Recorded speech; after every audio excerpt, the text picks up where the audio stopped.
morning, good afternoon, or good evening, and welcome to Inside the Writer's Studio, the podcast where we talk with writers about their lives, their craft, their business, and their latest work. I'm your host, Charlie Lovett, and our podcast is sponsored by Bookmarks. Bookmarks is a literary nonprofit whose programs include the largest annual book festival in the Carolinas. Come visit Bookmarks at our community gathering space and nonprofit independent bookstore in downtown Winston-Salem, North Carolina. Inside the Writer's Studio is also proud to be an affiliate of Libro FM, the audiobook platform that supports your local independent bookstore. Stay tuned at the end of the podcast for more information on Libro FM and a special offer. My guest today is internationally best-selling author Sandra Brown, who appeared on a panel I moderated at this year's Bookmarks Festival of Books of Authors in September to discuss her new thriller, Overkill. Sandra, welcome to Inside the Writer's Studio. Thank you very much, Charlie. Appreciate the invitation. I'm glad to be here. So we sat on a panel together with Scott Turow, who I know you've been on panels with before, and the focus of the panel was to talk about thrillers. So for you, what do you see as sort of the essential elements of the thriller? Well, I think the key element is the pacing.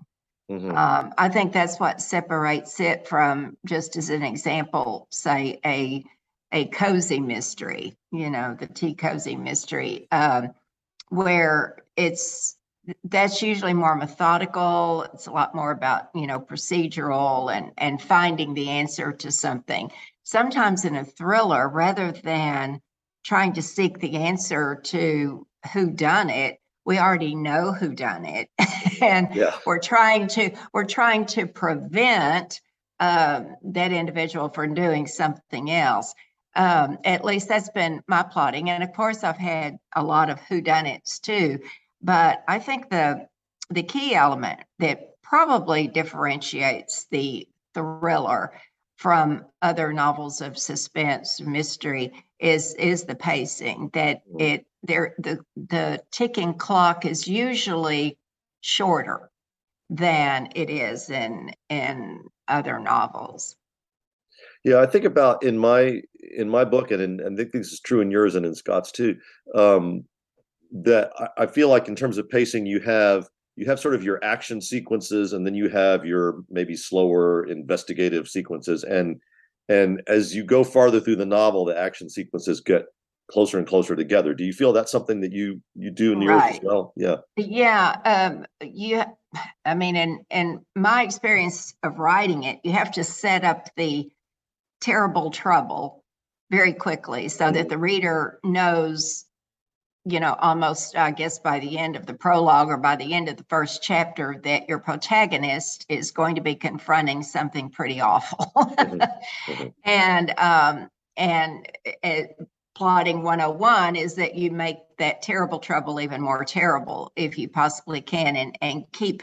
But I think you're right. You have to ratchet up that intensity, and that with each plot spike or twist or turn or whatever, things just become worse and worse and worse. And as you say, they are more concentrated, I think, toward the end of the book.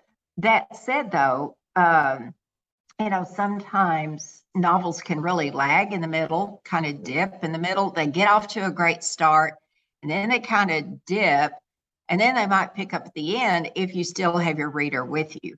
And I think it's essential that something occurs toward the middle, or at least 2/3 through the book, that kind of upsets the apple cart again. It's a flip. It's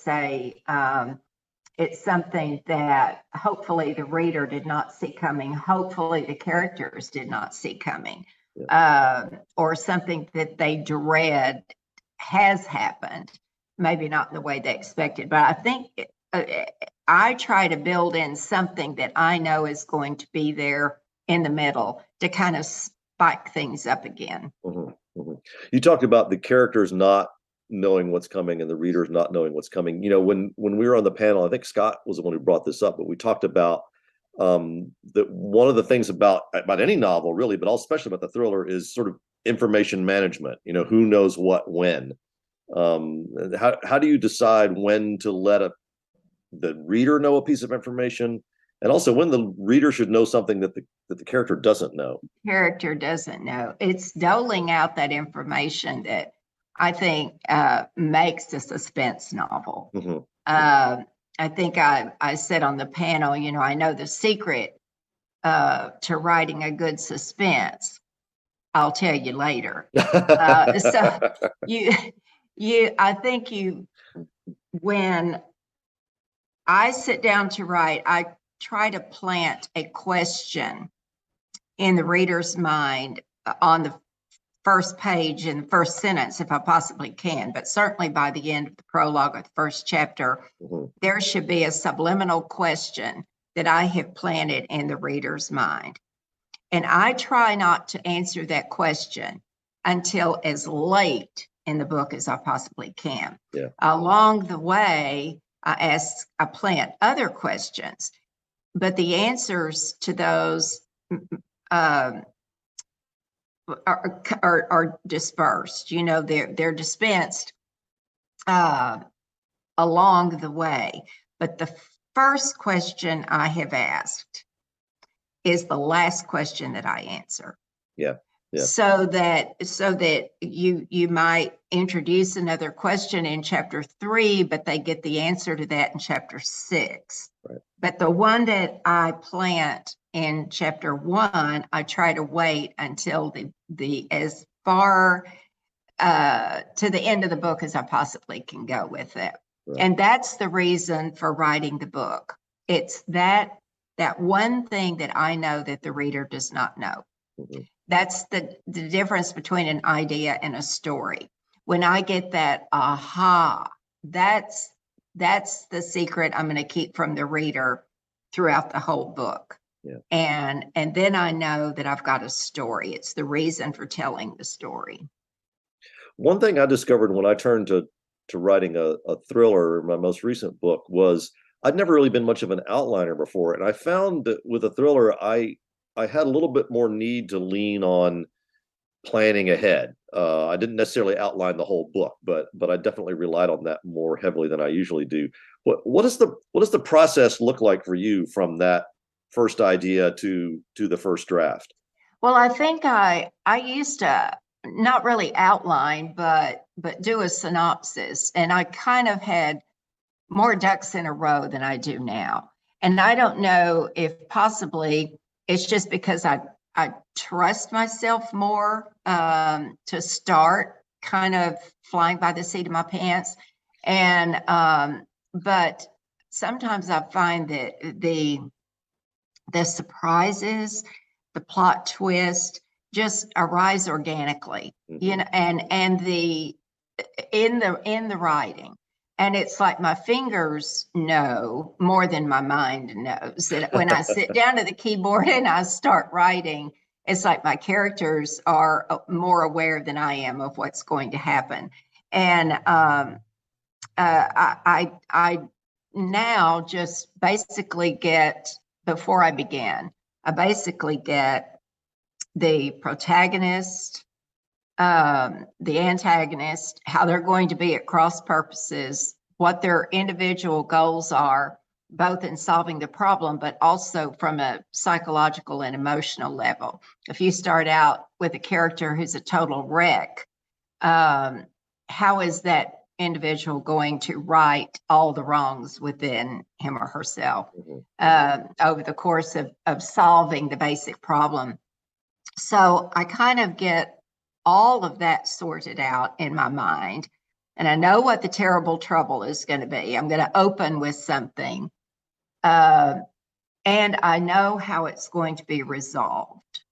And I try and build in, as I've referred to earlier, kind of that middle pivot, where you think things are going to go pretty well. You think they're onto it. And I say they, my protagonist, because usually it's a couple, but they know, they feel like they're onto it, that this is doable. And then something will happen that they've got a whole new set of problems. So I try to build in those essentials. And the short version of the answer is that I know where I'm going. when I start, I know where I'm going. I don't necessarily know how I'm going to get there. Right. And to me, that's the fun part Yeah.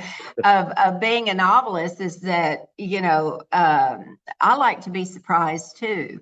And I guess more than when I first began writing suspense novels or thrillers or whatever we're going to call them, I would try to plot more than I do now. Now I kind of get the essentials and then put the characters in place, and the story kind of unfolds on its own. But it's still, that's not to say it's easy. It's still hard. Well, tell us a little bit about Overkill, and especially about what you call the terrible trouble, this medical case that sort of sets off the action. Yeah. Well, my hero is living the, all-American dream, male version of the all-American dream. He is a Super Bowl MVP quarterback. He's having just the best season ever. He's the darling of the media. He's got everything going for him. And then he gets news, and I'm not giving anything away here because it all happens within the first few pages, but he gets notification that his ex-wife, for whom he has a lot of scorn and dislike, has been injured in a assault, and she is unresponsive and, for all intents and purposes, brain dead. And due to a slip up in her advance directives, he is still responsible for whether or not, to put it crudely, pull the plug. Yeah. And so this launches him into, a global arena on a very sensitive subject, where everyone that one would ask has a different opinion based on their religion, based on just their emotional, outlook on something like that. And so it's a real sticky situation, and he just kind of abdicates. And then the story picks up 4 years later, and he thought he was done with it, but he ain't. Yeah. He's still got to deal with it. Yeah. That you start with this this decision about whether or not to take somebody off of life support, which is obviously, as you said, a very complex decision. It brings in religious and moral and medical issues and lots of other things as well. When you give Zach that decision to make, you must be aware that readers are sitting at home going, what would I do in that circumstance? To what extent do you imagine readers and what their questions are, what their reactions are, how they're putting themselves into the text as you're actually writing? Well, I can only base that on the comments I get on various social media venues, and it's like I couldn't put it down. I had to see what he was going to do, and how in the world are you going to get him out of this situation in a graceful manner? And honestly, when I started, I didn't know for sure how I was going to do it. But I think anybody, and I know during COVID, and I addressed this when we were in the panel that day, during COVID, we were seeing horror stories, impromptu cemeteries, being set up outside of hospitals and things like that we couldn't imagine. But the worst stories, I thought, were about families that had to make a decision, or were being even sort of urged to make a decision that if their loved one did not have a viable chance for survival, that they would remove them from equipment and life sustaining support systems, and so that another patient who had a better chance of survival would get that. And so I was just thinking, what a horrible, I mean, nobody in the world should have to make a decision like that about anybody, but especially about your life partner, your child, your parent. And so I, as an observer of the news and witnessing, I began thinking, gosh, what in the world would you do? How would you ever get over something like that? So that's where the idea came from.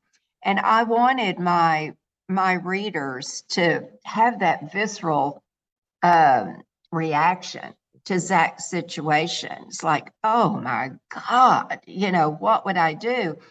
But these people whom we heard about on the news were usually anonymous. We didn't know them by name. If we did know them by name, then the next night there was somebody else suffering the same problem. But if you were to make, from a storytelling point of view, to make Zach's situation worse, I made him somebody famous. Yeah. It would have been a different book had the character been struggling with this moral dilemma privately. Yeah. But to have to struggle with that dilemma with a spotlight, shined on you, made, Zach's situation just untenable. Yeah. And it, affected his career, affected the rest of his life. And, he gets both congratulated and scorned for what what he's done. And it was a no-win situation. He couldn't please everybody because, as I said earlier, everybody had a different opinion on this very complicated, complex decision. Yeah. Yeah. Now I'm going to go out on a limb here and guess that you have never played football in the NFL. And you created a character who's an NFL star quarterback. How do you get into the head of somebody that's that different from you? Where did Zach come from, and why did you want him to have that particular type of celebrity?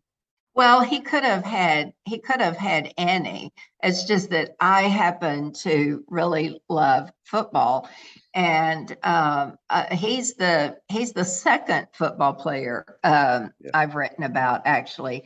But I grew up on it, and I have known players in the NFL, and I know how it actually, I mean, everything comes second to that. Mm-hmm. I mean, you have to have such a passion for it. And it's like, a professional tennis player or a professional figure skater or a musician or whatever it is. When you get to that level, then you have kind of subjugated everything else in your life to the pursuit of that perfection, that level. An Olympian. I mean, they have to live, breathe. I mean, it is their life. And so I thought, Zach lived to play the game. He loved to play the game. He was a good leader. He had, I referred to several times his leadership qualities, and how he accepted responsibility when when a play didn't go so well. So I thought that he would be an interesting character to write about. And at the same time, Tom Brady was, having to make a life decision about retirement and everything. And I thought, give the guy a break. He's in the spotlight. Everybody's reporting on his marriage, on his relationship with his children, with his, friends and the teammates and his coach. And it's like, his life was in a bubble, an invisible bubble. And so I thought that would be really tough. And he still has to be Tom Brady on Sunday afternoon, know. And I'm not a big Brady fan, but he was a good example to use of how it really controls your life, every aspect of it. Well, and I think one of the things that really comes out in this novel, and there've been a lot of novels lately that are sort of about celebrity. I think of what Taylor Jenkins Reid is doing, for instance, is as you said, the sort of almost no-win situation of being a celebrity. That in almost any situation, whichever choice you make, there are going to be voices saying that you've made the wrong choice. Well, and I think Charlie, one of the themes is the price of fame. Is it worth the price? Mm-hmm, mm-hmm. Not to be able to go shopping or go to the movie or go to Whataburger without, somebody reporting on it. Yeah. And whether you're, a member of the royal family or you're the person with the 15 minutes of fame. And that time span, I think it would be awful to not have that privacy. And one of the recurring kind of things that comes out in Overkill with Zach is like the price that you pay of being famous. It can be glorious. It can be wonderful. And he admitted it. He enjoyed fans coming up, and asking for his autograph and something like that. But by the same token, the fame ruined his life. When he even says, when fame turned to infamy. And that's when, it's like, gosh, I've sacrificed so much to being famous. Well, let's switch from your protagonist to your antagonist. One of the things I noticed reading your novel and Scott's novel and my novel all right in a row is that we all have these protagonists who often occupy sort of a moral gray area. Sometimes what they do, you can make arguments about whether it's right or wrong. Right. And that to me makes for really interesting storytelling. But the antagonists, the villains, don't really occupy a moral gray area. They're just pretty bad people. So tell us a little bit about your villain, how you created him, how you expect readers to react to him. Well, I've always thought the villain that doesn't look like one is the scariest. Yeah. Because they're insidious. You don't see them. You don't avoid them. If someone looks threatening, then you avoid them. But to me, the really worst villain is the seducer. It's the person who can get into your life and probably in an ingratiating way, and you don't see the villainy until it's too late. Mm-hmm. And that's the way Evan was. He's total sociopath. Yeah. Narcissism, off the charts, because he truly thought he could do nothing wrong. Rules did not apply to him. And I thought he made a great villain because he was the seducer and he was so canny, so clever. And the way he would, get into someone's life and controlling his friends, mind control. So there were two things going here.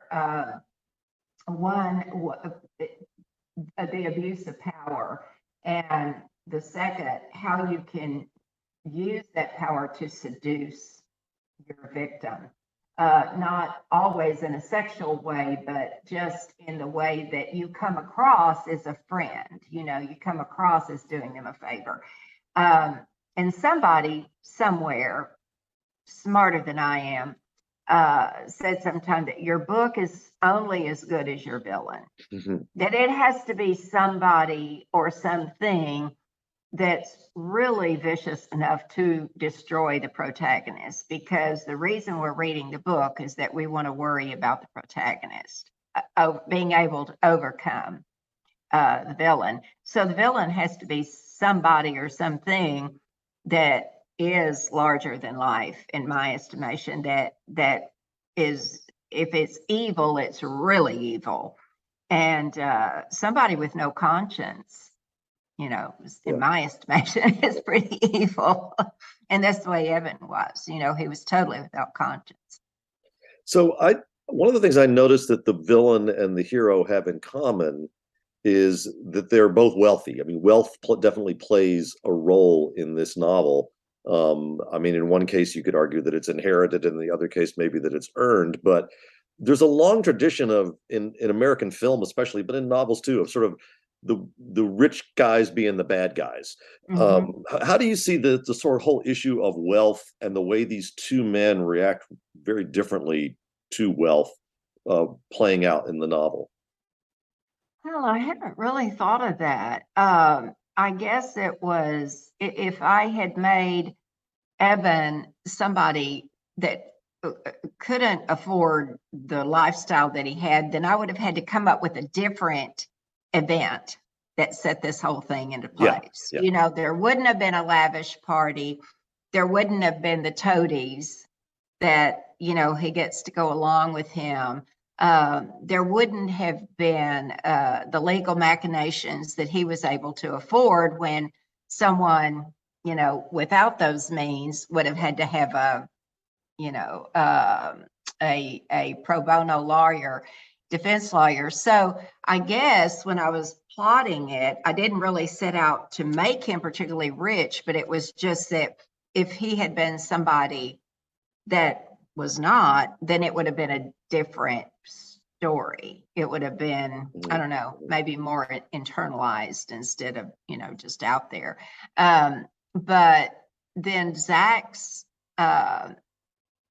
reaction to his wealth, he obviously is very comfortable, but he doesn't live particularly lavishly. He's in fact lives like a recluse. He's not, but he's used his means to do good for other people, and he does it anonymously.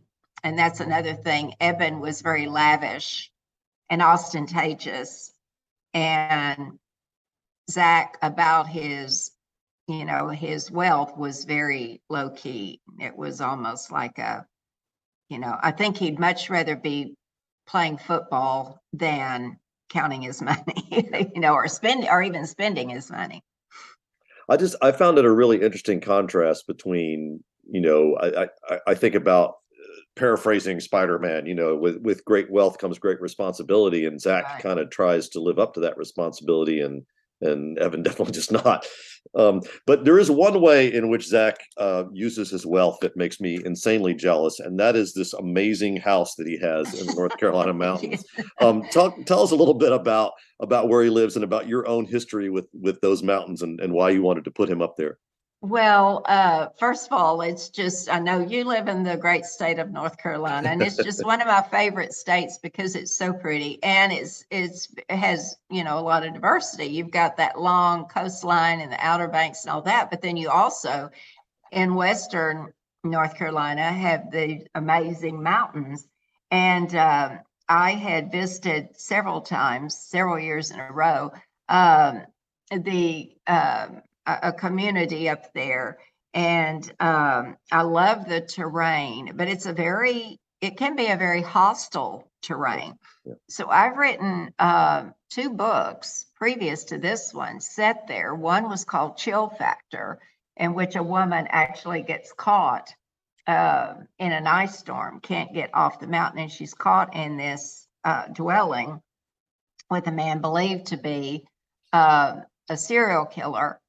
And then another one, it was called Mean Streak, and a woman is abducted when she goes for a run in the mountains.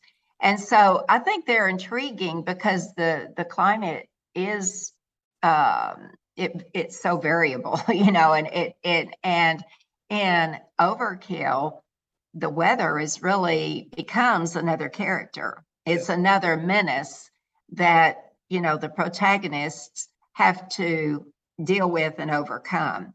And I used it. And so, but at Zach's house, I had actually been in houses of affluent people who visited up there. And so I kind of designed his house in my mind to look like some of the homes that I saw. I thought he had great taste. You I did. was Oh, like, yeah. I want to live there. I would love if he made that house to an Airbnb. That would be. Right. No Um, kidding. well, I mean, it also fascinated me because I spent my summers in a different part of the North Carolina mountains in a very modest house, looking out over hayfields. But yet, I was still very much aware that there was this sort of divide between part-time or summer residents or wealthy people who came in and built a big fancy house, and then the people who lived there full-time, who in those days were mostly dairy farmers. But you have local law enforcement and some other locals there. And I like the way you're able to sort of juxtapose those two and see how Zach does and doesn't fit into this community that he's sort of adopted. Yeah, well, he's very he was able to purchase, as I said, one side of the mountain, but on the other side, it's being overdeveloped in his estimation. And of course, the word overdeveloped could be debated all day, and everyone would have a different opinion, and people really become polarized over leaving things as they are. But it's a contradiction because they're there. And so it's like, when do you draw the line? But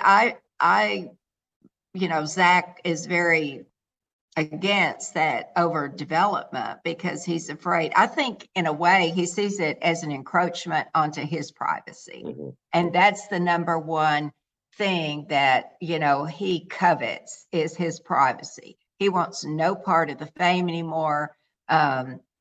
He's retreated up there rather cowardly in a way. And he just wants to be left alone. And so I think that in my mind, my subconscious mind, as the writer, as the creator of the story, is that he probably saw that as an invasion, and it was his fear factor of being intruded upon. Yeah. That development is kind of an embodiment of his fear of being overtaken again. When I went back to look over my novel, The Enigma Affair, we were getting ready to have this panel, and I thought, what can I say about thrillers? And I thought to myself, well, how did I learn about writing thrillers? Why do I know about some of these things? Like, you talked about the problem at the beginning, or the sudden reversal of fortune, or some of the pacing and these things. And I realized that I think I learned a lot of it not from reading other books, but from Alfred Hitchcock, from his films and from his interviews. So much of what I knew sort of internally about that was because I'd studied him even when I was in high school. What were your influences in the suspense world? Well, you nailed it. Hitchcock was amazing. And I've read, my son is a film student, and so we've talked about it, and he's not even a big fan of Hitchcock's movies, but he said he did know, when he talked about making them, he said some brilliant things. And it was like, the explosion is not scary. Anticipating the explosion is what's scary.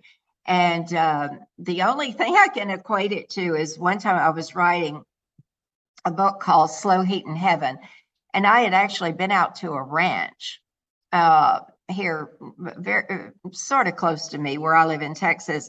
And on this ranch, the owner had captured like a 6-foot-long rattlesnake. And only takes a little baby rattlesnake to be lethal, but this was a monster. And he had put it in an oil drum, and it was all coiled up in that oil drum. And he had put like a piece of plywood with this big boulder over it to keep it in there, but you could hear it rattling, and it was chilling. And of course, I didn't even get out of the car. I stayed like 20 yards away from that oil drum because it was like, oh my gosh. And my friend who was sitting in the car with me said, gosh, that's so scary just hearing that. all the time. That rattle, because the oil drum, of course, was magnifying it. And I sat there for a minute and I said, but you know what would be really scary? If it stopped. and and you were the one who had to go over there and take that boulder off that piece of plywood and open that barrel up. And she said, gosh, you're right. And so I actually used that in a book where I had a guy who kept a pet rattlesnake, and it stopped rattling. And because I thought that's scary. And so that was kind of Hitchcockian,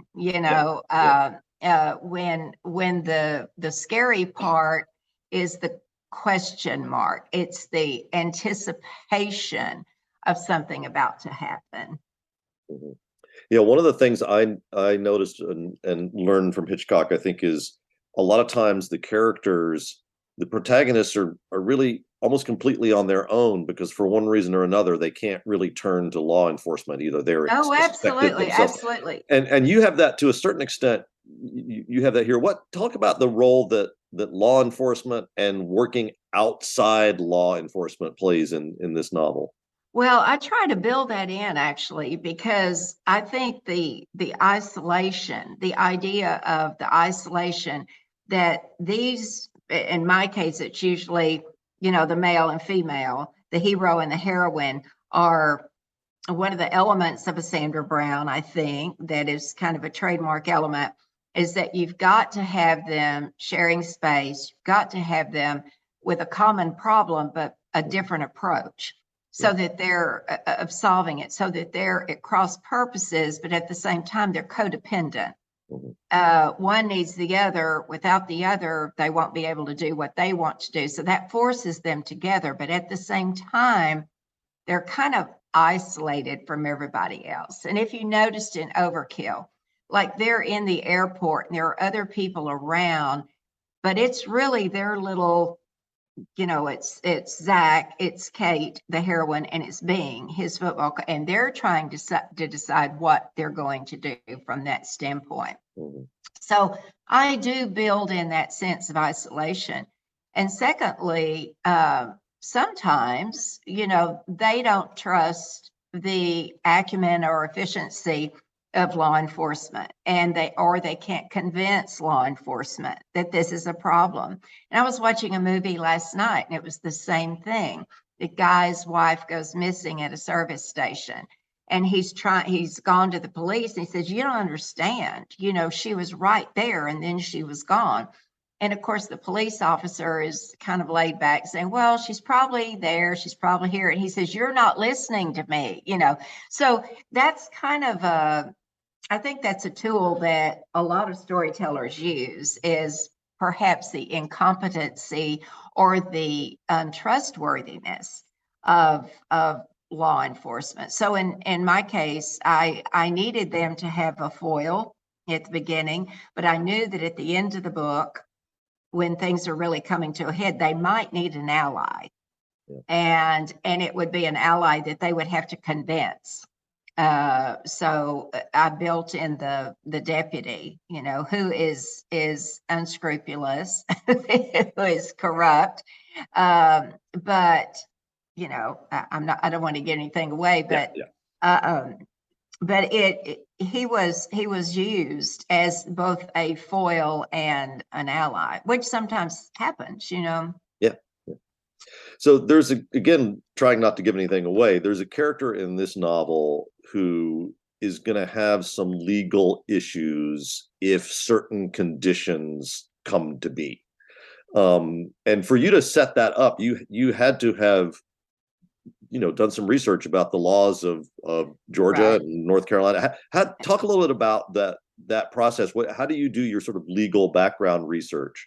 Well, I had to, as you say, find out what kind of loophole I could use. Mm-hmm. And because typically divorce automatically nullifies any advance directives. So I had to find a loophole. What would happen where Zach, my protagonist, is confronted with the surprise realization that he's still responsible for this ex-wife for whom he has nothing but contempt. And so I had to I went into Georgia laws about it. I went into North Carolina laws about it. I actually have a sister who writes research papers for internet, different things. And so I went to her and I said, find me a loophole and find me a state where this could, and it wouldn't necessarily be a regular thing. It could be totally aberrant and take everybody by surprise. And so it had to be authentic. It had to be real, but not something that's going to happen every day. Yeah. And so within the realm of possibility, improbable, but within the realm of possibility. And she found a thing, and it's, if there was a proviso that was added that said, this is going to happen until you should divorce. However, unless there's an additional proviso. And so we learned that, one was made. Yeah. So I did have to do I spent quite a bit of hours, quite a number of hours on researching that, because it had to be correct and it had to be slippery. It had to be, I had to figure out how it was going to work. Tell us about your title. I noticed, I haven't done this in my books, but I noticed a lot of the thrillers I've seen lately have these one-word titles. Scott's was a one-word title. Yours is titled Overkill. Where did that come from? What's your process for figuring out a title for the story? It's a arduous process. You know how, I'm sure you've run into this, Charlie, also, that sometimes the title is there immediately. Yeah. Sometimes it immediately. When I set out to write Envy, I was trying to, think of a plot, and I thought, what if you had these two characters who were side by side best friends, and they were working toward on the same career path, but one became successful and one didn't, and it created this envy. And I thought, that's the title. I had the title the day I started thinking of the story. Another one, when I wrote the one, it was about the one in North Carolina where the woman gets abducted, and I thought, it's got to be a really dark character that looks okay on the surface. He's a really kind guy, nice guy, almost gentle, but he has a real mean streak. And I thought, there's my title. Yeah. I knew it would look good on the book, the alliteration. And but Overkill, I played with several, and I sent several into my editor. And he said, oh, I like Overkill. I think it'd be, great. But then there have been times where I have sit in untitled Sandra Brown. Yeah. And they will be going to press and say, we really need a title for this book by Monday morning, so I will spend the weekend just beating my brains out for a title. So I find them either very easy or like pulling hen's teeth. Yeah. I mean, it's just, it's one process or the other. Yeah, I've had exactly the same dichotomy of experience. You've also got to get one that that pleases the accounts. Yeah. That pleases the sales, that the sales force, when you give them the title, they go, ooh, or they go, I don't know. It doesn't grab me. So it's but it's still, my name is always, remind them, it's my name on the book. So has to be my title. Okay. Well, we like to end every episode of Inside the Writer's Studio with the same 10 questions. You should be able to answer each of them in just a few words. And you've heard some of these before at our panel discussion, but this time you get to answer all of them. So if you're ready, we'll begin. Okay. What word do you love to work into your writing? I think everlasting is a good word. because it means it can't be for just, it can't be for just now, but it also means that whatever decision you're making now is either going to be good or bad forever. Mhm, mhm. What word do you hate to encounter in other people's writing?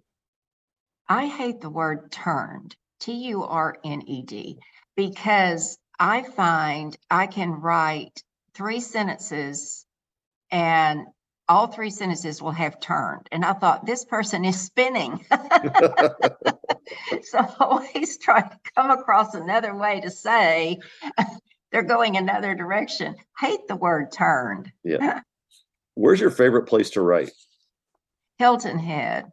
Ah, I have a house on Hilton Head, and I go there and try to shut down my life. I don't have any appointments. I don't make any social engagements that are going to happen before 6 o'clock in the evening. And it's just a beautiful environment to me. And I feel very, I have a real affinity, for the area. And so I love to write there. mhm. Where could you never write? New York City. To- It's full of distractions. yeah. To what rule of grammar do you pay least attention? Complete sentences. Mhm. What was the first book you remember reading? You asked me this question in the panel, and I said Nancy Drew, but I've been thinking about that ever since. And I think the first books I read that I read to myself were probably the Bobbsey twins. Yeah. Yeah. And that goes way, way, way, way back. What are you reading now? What am I reading now? Oh, I just finished a historical romance, and I started reading a old Nicholas Sparks book Mhm. set in North Carolina. Yeah. What book would you like to have written? The Eye of the Needle. Yeah. What sort of book would you If like to? only. Yeah. What sort of book would you like to write, but probably never will? A family saga set start in the 1920s, when flight was becoming part of our lives, and the East Texas oil boom, and carry it up through like the 1960s. Yeah. And finally, what would you like to hear a reader tell you? Well, what I love to hear is I just couldn't put it down. Yes. So I know that feeling. Yeah. This has been Inside the Writer's Studio. I'm your host, Charlie Lovett, and my guest today has been Sandra Brown, whose novel Overkill is available wherever books are sold. Sandra, thanks for joining us. Thank you so much, Charlie. Inside the Writer's Studio is sponsored by Bookmarks, a literary nonprofit that runs the largest annual book festival in the Carolinas and operates a community gathering place and nonprofit independent bookstore in downtown Winston-Salem, North Carolina. To find out more about Bookmarks and all its programs, visit www.bookmarksnc.org. Inside the Writer's Studio is proud to be affiliated with Libro FM. Unlike other audiobook platforms, Libro FM supports your local independent bookstore. Whether you buy a single book or, like me, a monthly subscription, you can link your account to your local store or to Bookmarks to support literary community. For a special 2-for-1 offer, go to Libro.fm and use the discount code WRITERS. If you've enjoyed Inside the Writer's Studio, please consider leaving a rating or review online at Apple Podcasts or wherever you get your podcasts. Inside the Writer's Studio posts new episodes on the 1st and 15th of every month. In our next episode, I'll be talking to Australian best-selling novelist Kate Forsyth about her book, The Crimson Thread. Until then, thanks for listening, and may you read with wonder and write with passion.